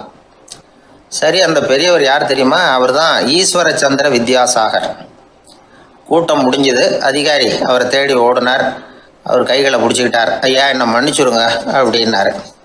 அப்புறம் சொன்னார், அகங்காரங்கிற கெட்ட புத்தி தான் உண்மையை கண்கள்ல இருந்து மறைக்குது, அகங்காரம் தான் மனுஷனை அழிக்குது. நீங்கள் ரொம்ப பெரிய மனிதர், இருந்தாலும் மனிதத்தன்மையோடு நடந்துக்கிறீங்க. இந்த அன்பு, தயவு, பொறுமை இதெல்லாம் இல்லைன்னா மனிதனாக இருக்கிறதுல என்ன பிரயோஜனம் அப்படின்னு சொல்லிவிட்டு அந்த அதிகாரி போனாராம். மனிதத்தன்மைன்னா என்ன அப்படிங்கிற கேள்விக்கு இந்த பெரியவர் ஒரு உதாரணம். இப்பெல்லாம் அப்படியா இருக்கிறாங்க? ஒரு பெரியவர் ஒரு பெட்டியை தூக்கிட்டு வந்துக்கிட்டு இருக்கிறார். ஒரு இளைஞன் ஓடி வந்தான். கொடுங்க சார், நான் தூக்கிட்டு வரேன்னா. கொடுத்தார். வாங்கி தலையில் வச்சுக்கிட்டான்.